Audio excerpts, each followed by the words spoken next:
Hello everybody, this is Ty Guitar here, and welcome back to part 3 of my Terraria hardcore story. To start off with, there's a quick screen of my current character hours, so you can have an idea of how long I've actually spent on this character up to this point. And first thing we're doing is jumping into the Lunatic Cultist. So between the last video and this one, I actually did a fair amount of grinding and prep just to be fully and absolutely prepared for the Celestial Pillars, so the Cultist followed by the Pillars and then the Moonlord finally. So I spent a bunch more time in the dungeon because my plan for fighting the Moonlord himself actually is still to use the Vortex Beater and Shroomite armor to get extra damage on that. So I spent a bunch of more time in the dungeon grinding for a rifle scope, and I was able to make the recon scope. Or is that what it's called? No, that's the special defensive one. The is that what it's called? The upgrade of the rifle scope combined with the Avenger emblem, whatever that one's called. Anyway, I was able to get it and had all the other accessories and things in place ready to go. So finally I was able to start fighting with the cultist here.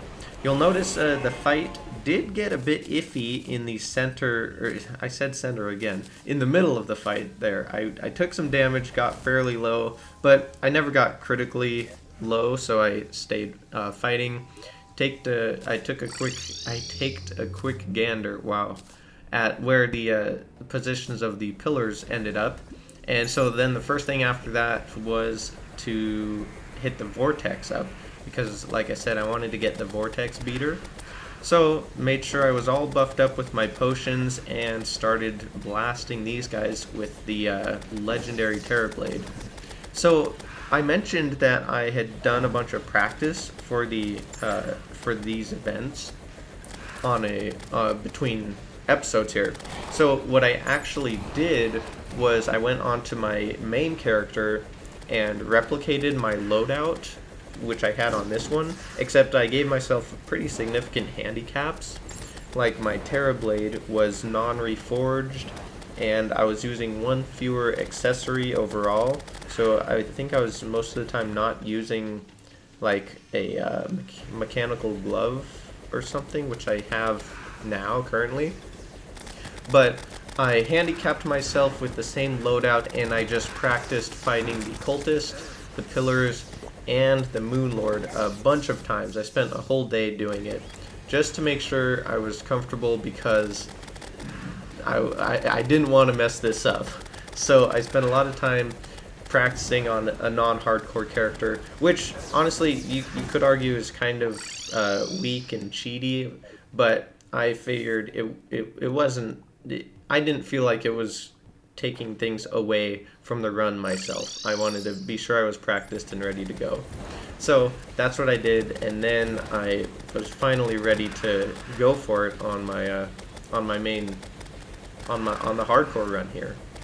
And so I show most of the footage battling the pillars here. I kind of wanted to leave it in just so you had a little bit of an idea of how I have been moving in general around the pillars. And you can see when I do get low, I still have to recall and go heal up once in a while, even with these really powerful weapons. Actually, I don't remember like the last time I remember fighting the pillars in a regular progression of the game. I did not remember feeling nearly this strong. Like the Terrorblade is super awesome. Plus I have super nice melee gear with the gauntlets and the beetle armor. So it felt really good actually. Oh, there's another thing that one of the things I did in prep for since the last section, since the part 2, I mean, was I installed honey pools along my sky arena, and so you notice that little square with the cross in it of wiring placed on the platform there. That's actually, if you look closely, there's a pool of honey behind there, and so if you just walk normally across that, then you'll get the honey buff. And I just marked it with the wiring so that it was easier for me to spot, both so I could use it like there, so I could get the buff, but also so that if I was trying to evade enemies and or boss attacks, I would have a higher chance of seeing it and not getting stuck on the blocks. I was kind of worried that could be a potential issue, but thankfully it never was for me. I never got stuck on them and got hurt or anything like that. So there we go, it took out the vortex pillar. Pretty straightforward. It honestly went really quick, especially for the first clear. I had to kill 100 of the enemies to get through the shield, which I sort of didn't realize. Now that they've added the cool indicator for shield number, you can tell that easier. There I was, made the vortex speeder and got it reforged so it was all ready to go. And then I went ahead and just started on the solar pillar. The solar pillar, honestly, so it's kind of weird, like thinking about which pillar is harder or more dangerous or scarier or anything like that. But I feel like in general, melee loadouts, which is of course what the solar pillar is built around, or gives you rather, I feel like the melee loadout is often more advantageous to the solar pillar. The enemies don't have many powerful projectiles, and so the melee weapons, especially being able to clear out the few projectiles that do come at you, like the little fire tracking fireball things. I don't remember what those are called actually, but any melee weapon, pretty much like those right there, just get cleared out instantly by a lot of the melee weapons. So it feels really good to fight the solar pillar with a powerful melee loadout. And I'm wondering if that's somewhat by design, because the other pillars may be more, may lend themselves more to, say, Ranger taking out the vortex pillar easier, because a lot of the enemies kind of hover around in midair, and maybe if you had bullets they'd be pretty easy to pinpoint and track down and stuff. I don't know. But in general, the solar pillar goes pretty well with the melee set. There were a couple things I sort of learned in practice, and that one of them was using a arena platform like this. A lot of the enemies have a pretty hard time getting to you, and fortunately the Kraltapede cannot, or doesn't attack you when you're standing next to the platform either. Here I did drop down, and so it came after me, and I ended up running back home because I got hit by, I believe, a Corite there, and did like half my health. Those guys, the Corite ones, the ones that float towards you and then zoom towards you, have definitely proven to be the scariest of the solar enemies to me. But one thing that I learned for dealing with them, and I might do it here a little bit, is I grapple to the platform, which puts my character model sort of in the platform, and that sometimes goofs up the Corite's dash AI, because they'll try to dash to you from the platform, but because I was grappled inside of it, they sort of get stuck where they start the dash, and so it really slows them down and they don't get very much progress towards you. So that's one little key that I discovered anyway. Definitely what are the Solarians, I believe? The guys that spin in a little fiery circle and dash towards you. Those guys, I think, are arguably the other most dangerous, and especially if you're trying to run a Ranger, and if you're shooting gun or arrows or anything, they can deflect those, and I feel like they like one or two shot you with your own projectiles, especially the first time you're trying to go through them. So those guys are super scary if you're a Ranger. But again, the melee guys pretty much don't ever have to worry about those, so another big thing there. Next pillar I went for was the Nebula, and in my opinion, the nebula is the scariest and the most deadly, at least for like my current loadout, I guess. Maybe if I was running some kind of sorcerer setup, it might be easier. I don't know for sure. But in general, the amount of projectiles and the enemy somewhat unpredictably teleporting with the, what are they called? Nebula floaters or something like that. The guys who teleport and then shoot those lasers at you, those are super scary. My best technique has sort of turned out to be just strafing around in circular motions and hoping that their projectiles never line up with hitting me. The other tricky thing can be the shots that come in from the predictors. I think that's what they're called. The humanoid-looking guys who shoot sort of that cluster of 3 or 4 projectiles at a time. Those guys can be pretty scary too. So if you stay far enough away from the ground, you don't see as many of those projectiles coming in. I did get hit by that brain sucker there briefly, but those guys are fairly non-threatening most of the time.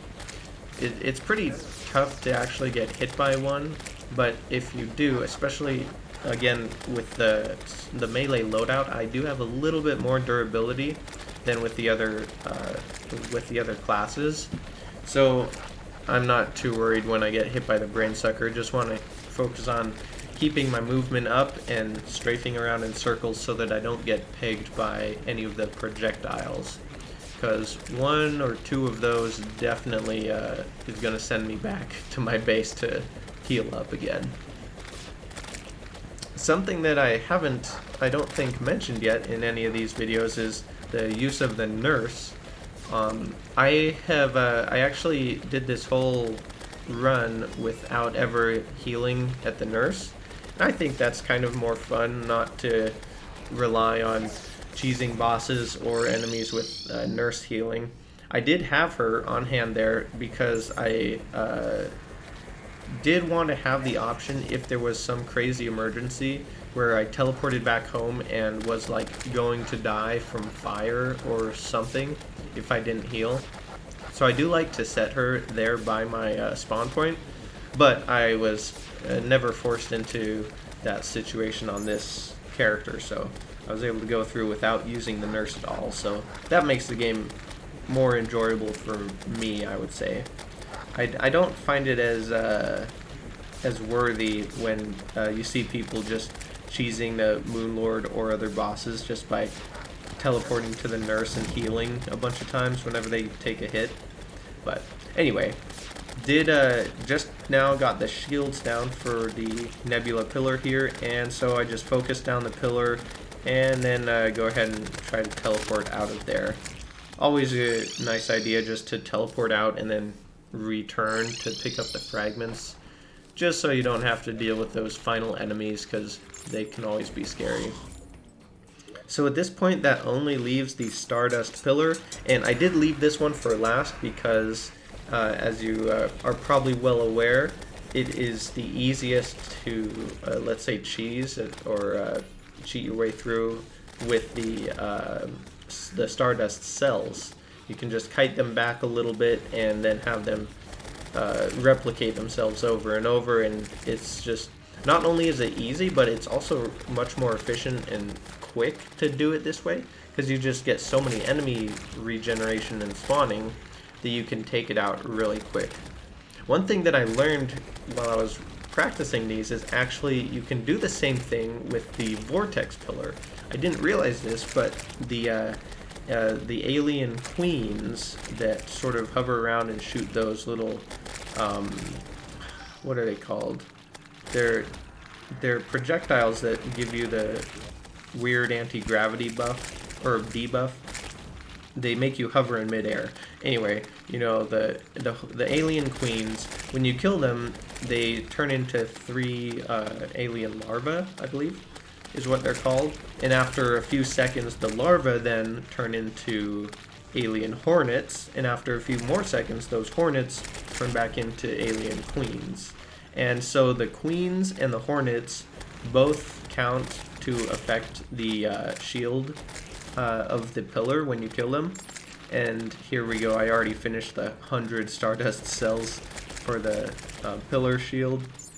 The projectiles took a while to get there because I killed the last couple and they were still firing the little red shield projectile, which was kind of interesting. Anyway, the alien hornets, you can do the same sort of process with. You can kill the queen, let them regenerate, and then kill more queens, and you can kite them away from the pillar, so you do that without the other enemies spawning. So I did take a quick break there before finishing off this pillar. I wanted to make double sure that I had all the potions and everything ready to go. So then I quickly finished off the pillar there. By the way, that yellow wiring was for a couple of heart statues that I set up on the arena there. The green wiring is to show my honey pots, or whatever you call it, the little honey stops. An important thing that I realized is I can make super health potions with the final fragments that you get. And additionally, you could technically make those after only defeating 3 pillars, because you can craft the 4th fragment out of the other 3. But importantly, that means I can go into the Moonlord fight here with super healing potions. So I changed my loadout to the Shroomite set. I get the Vortex Beater ready to go with Chlorophyte bullets.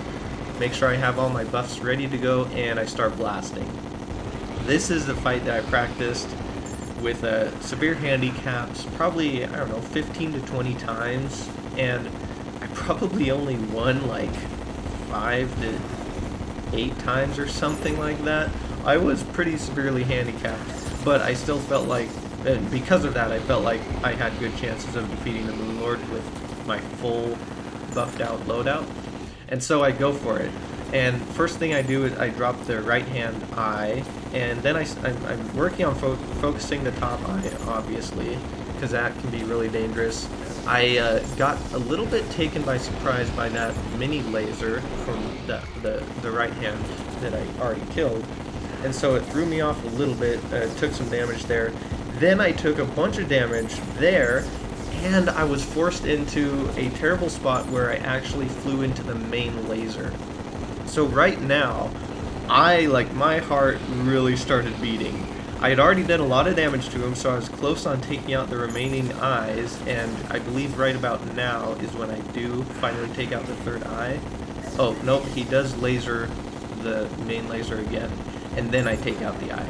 So at this point, I am trying to calm my heart rate a little bit, to keep breathing, and I know that if I stay the correct distance away, I should have it from here. But I got really scared there in the middle. I took 3 or 4 big hits, but then that flying into the main laser, I was sure I had screwed up and I was gonna die. Luckily, I was able to recover, and the end of the fight, after you get all 3 eyes and you're just shooting the heart, usually cools down quite a bit. As you can see, I just hovered away, making sure to dodge as many of those projectiles as I could, and the Moonlord was finally taken down. So I'm super excited about this. This is my first time taking down the Moonlord on hardcore, master mode of course, and so I managed to do it. It was definitely scary. I made a few mistakes, but none of them were detrimental, which was very fortunate for me. I think the reason that it got so dicey, even after all of my practice, was the handicap that I gave myself actually kind of threw me off, because I had so much higher damage when I went for the actual attempt here, that I killed that first eye way quicker than I had in practice. Oh, here you can see what I got from the first treasure bag. I discovered that you now get 2 Moonlord drops, which is really cool, and I probably could not have chosen better drops from my first bag. I got the Terrarian, and then I also got the Rainbow Crystal Staff, which just allows me to have a pretty nice summon sentry wherever I am. But the Terrarian is just, it's next level powerful. I would argue it's the 2nd most powerful melee weapon.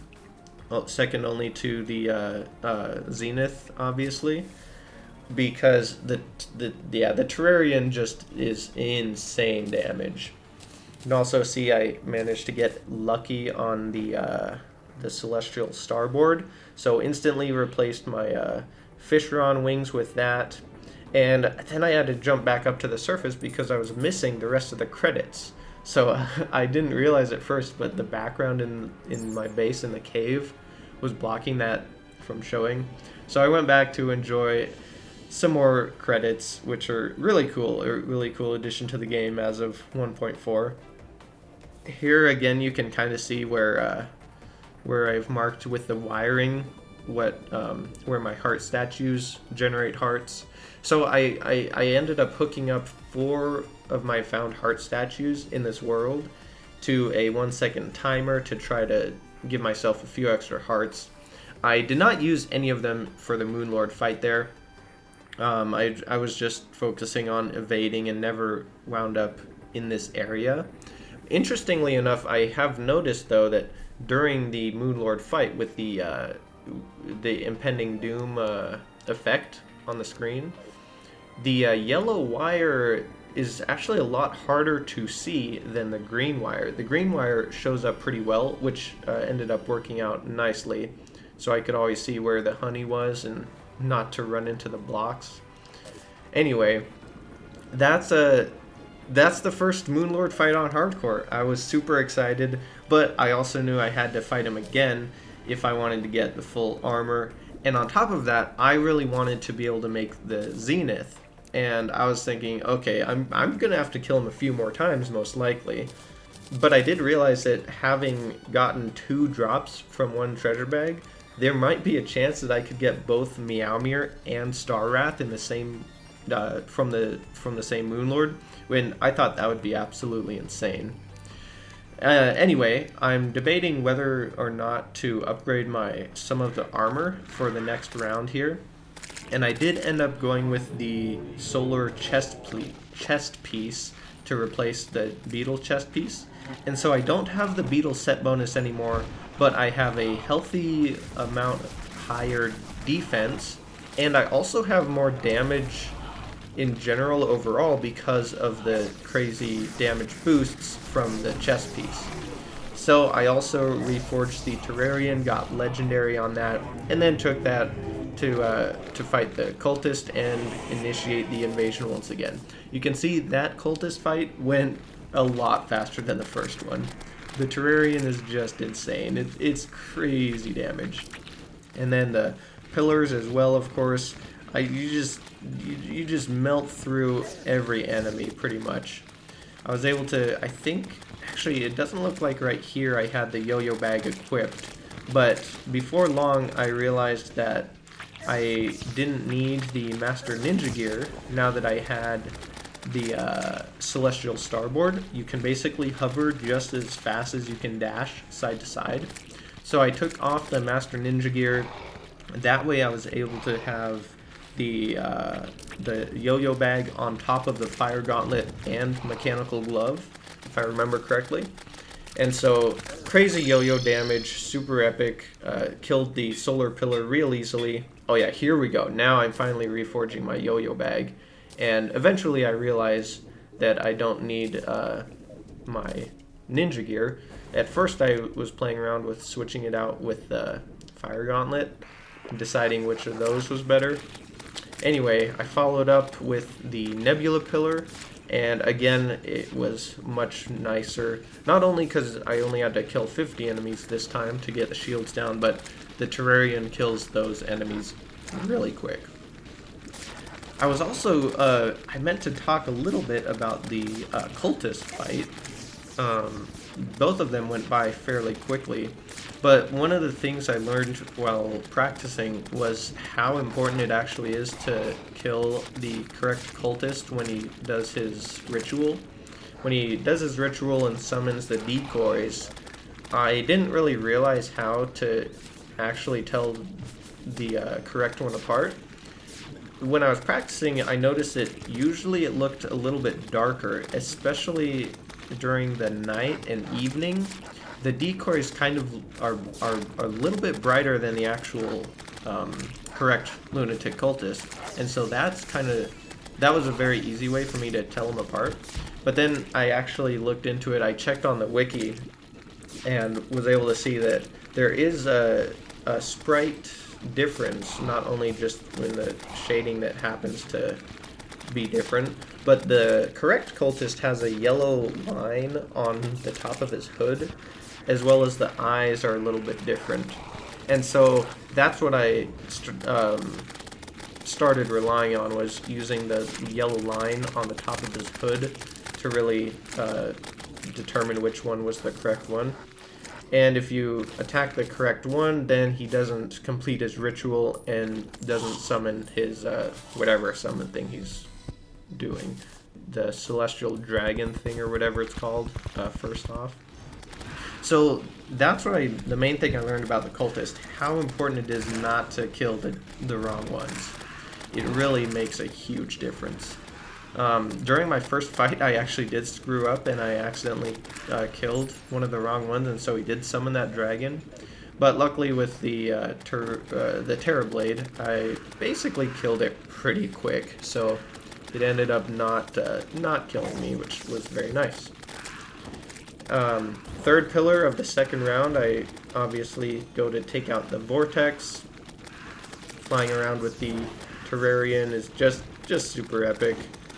Just melting away all the gunners and the hornets and everything else. So definitely was feeling not quite, almighty and powerful, but like I'd say 80 to 90% of almighty and powerful. I knew that getting the full solar armor would be another big power boost. But yeah, I was able to take out the Vortex pillar real easy, and it's crazy that I still played this footage in normal speed, and it just looks so fast because of how much damage the Terrarian is doing. Of course, the Celestial Starboard also provides outstanding mobility, so that also makes it look quite a bit quicker. So finally, I was finishing up with the Stardust pillar once again, and I kind of flew into a couple of those, what are they called, Star Weavers or Stardust Weaver, the worm guys. There's something Weavers, I think.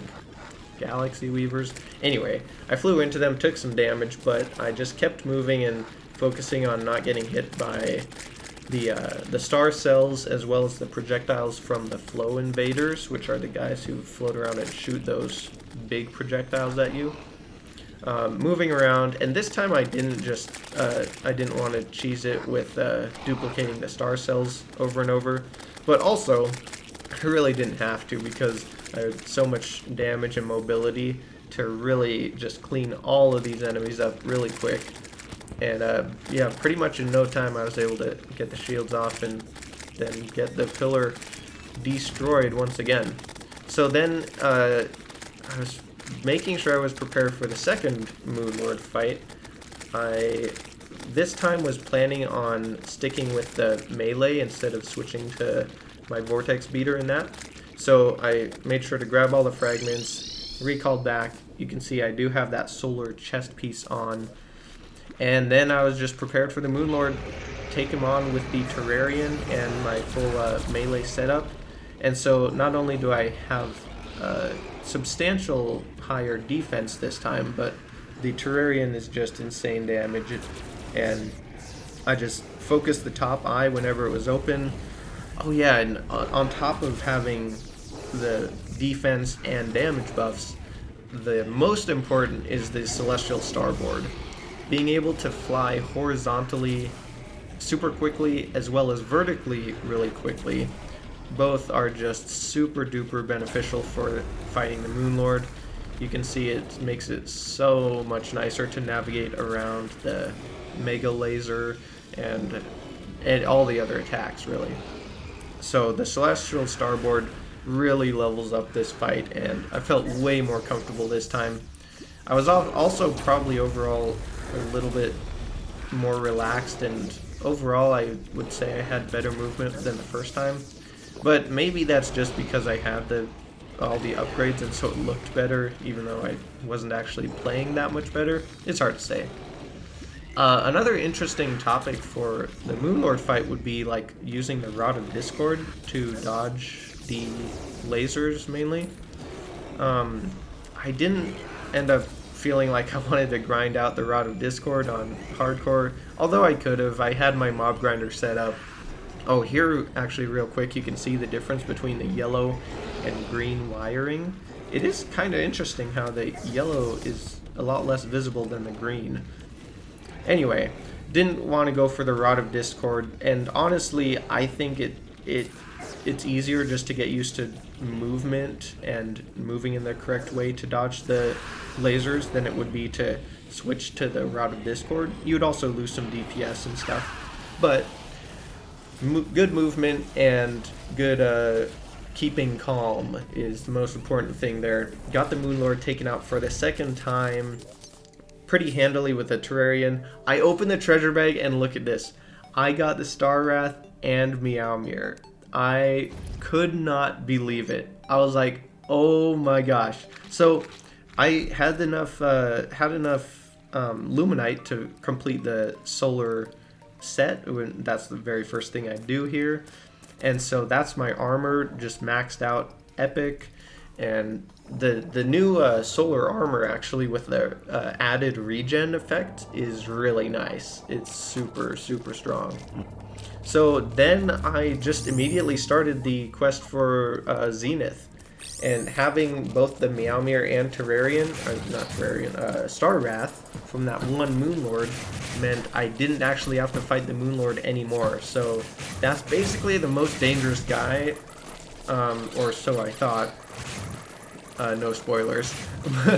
But I didn't have to fight the Moonlord again, so I was super excited, and now I wanted to play it slow, take it easy, and try to get the rest of my challenge done for myself. So first thing I needed was to kill the Martians for the influx waiver, the sword from the Martian saucer, and it's just crazy how good the Terrarian is once again. It completely eats up the entire Martian invasion, saucer included, just like nothing. So I took out, I don't know, 3 or 4 saucers in the first invasion. Wasn't able to get the influx waiver, so went up, got another probe. I think I had to fight 3, possibly even 4 invasions. But eventually I was finally able to get the influx waiver. Also, this time was interesting because the saucer shot its laser machine gun in opposite directions. I hadn't seen that before, or at least not very often. So eventually I'm able to get the influx waiver. I ended up picking up 2 of them. And next up on the list was the Seedler. I only killed Plantera twice before, I believe, so I needed to grind a fair amount more. Once again, just using the Terrarian, and later I actually realized that the Meowmere in these close quarters like this actually is a little bit better than the Terrarian. It has higher DPS just right on top of myself, and so I just used that to burn down Plantera a bunch of times. Was able to get the Seedler, and then I was missing the enchanted sword. So I go and I was doing some digging looking for the shrine. I was having some trouble finding it. I didn't find it anywhere, but then I realized I could be more thorough around the ocean there. And so I end up taking another look near that left-hand ocean. By the way, I think it was around 20-something Martian saucers that I took down, and by the end of it, probably around the same amount of Planteras, 20-something, for the Seedler. So not super great luck with those, but I can't complain having gotten both swords from the Moonlord. And I was able to find the enchanted sword with in that shrine there by the ocean, so I was pretty fortunate that it was a real sword and didn't have to go grinding for that. I then took a little bit of a break and went through the underground desert, and it was crimson, so that was a bit scary as well. But with the solar armor and these weapons that I now have, I'm feeling really good. Like, basically no enemies were touching me at all. It was awesome. So I dug through. I also still hadn't found the golfer yet, but I was able to find him eventually, and then the princess moved in after that, so that was cool. But the main thing I was doing in that desert was actually just looking for a Bast statue. I had gone the whole game without finding any yet, and I wanted to get one just to have a little bit of that boost for the Pumpkin Moon here, which was my next goal, because I needed the Horseman's Blade. That was, I believe, the last piece for the Zenith. So go ahead, start up the Pumpkin Moon. I went all out with the buffs and the Terrarian, and I probably set myself a new personal high score for the Pumpkin Moon, honestly. Although, now that I think about it, I may have fought it once or twice with the Zenith on my main character, but never. I still haven't done like a fully optimized, try hard, see how many points I could get. But I did pretty well with this one here. I don't remember how many points I got, but did make it to the final wave pretty handily, and then just kept melting down the pumpkins. These the moon events are really cool. I've always liked them, actually. They've been they have a weird special place because they have so much loot, it's insane. If you can get to a point where you're just melting the bosses, like, you get more items from the Pumpkin Moon and Frost Moon than pretty much anything else. It's just ridiculous. But also, there are so many weapons that are really cool from them, actually. But anyway, back to looking for the Horseman's Blade. It was the last one I needed before the Zenith. I did notice that there were a couple, it seemed like there were a couple of changes from what I remembered. Namely, when you get to like the final wave, one thing I did notice was that the Pumpkin Moon now goes all the way up to 20 waves for the final wave instead of just 15, which I'm pretty sure it was 15 before. But once you do get to that final wave, I only noticed like 2 pumpkins ever spawning at a time, and maybe 2 morning woods as well. But I remember it used to be like they would just keep spawning. Like every couple of seconds, another pumpkin would spawn, and then another one. And I would end up fighting like 8 or 10 at a time, it felt like. And it was just epic, like DPSing down with like the last prism or something, that many pumpkins at a time. So it did feel kind of less epic than I remember it, because I think they reduced the actual number of pumpkins that spawn simultaneously, even on the final wave here. Nonetheless, I was able to take out quite a few of them. You'll see at the end of the night here what my final score is and how many pumpkins I actually took down based on the relics that I got. I believe, if I remember right, it was something like 38 pumpkins, and not very many morning woods, only like 16 or something like that. Also killed probably a lot of headless horsemen. Those guys are always pretty fun. Also, I noticed the new weird little pumpkin homing projectile that follows you around and damages you. I'm still not totally sure what that is. I could definitely do with some update, catching up with reading on the wiki to get myself updated with all the changes and all that stuff. But from what I noticed, there were a few of them, and it felt less epic and overwhelming at the end of during the final wave. But there was still definitely enough action to keep things interesting, and definitely still a really fun event overall. So it looks like my final score ends up being right around like 1200 or something, I guess. Yeah, something around there. Killed the last pumpkin or 2, and then I just was stuck with a ton of loot to pick up and organize. And I got the Spirit of Halloween in the air. So I guess not the main reason. The main reason I did that was to get the Zenith, which I was then able to craft. But I also enjoyed that I got the the Spirit of Halloween, which allows you to find all the Halloween enemies. And I did want to complete the bestiary still, so that was important in doing that. After I crafted the Zenith, I went ahead and reforged it, and I just decided to leave in the entire footage of my reforging saga.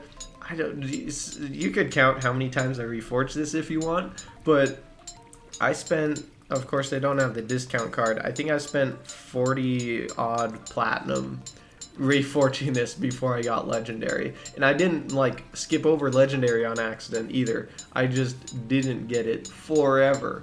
It was crazy. I remember the Zenith being hard to reforge the past times that I've done it, but this one was on another level. Thankfully, I did have like 70 something platinum saved up from, well, probably from having to grind Duke Fishron and the Golems so many times.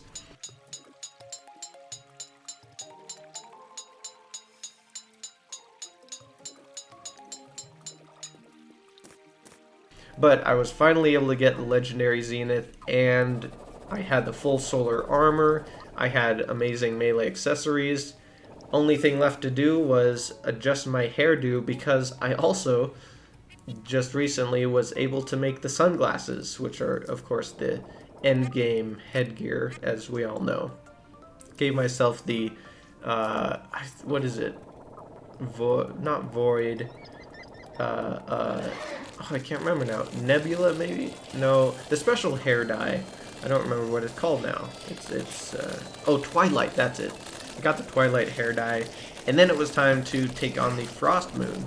So same story as the pumpkin moon, only a couple of cool things you can do is have the potion of warmth, which helps you against all the ice queen damage and all that.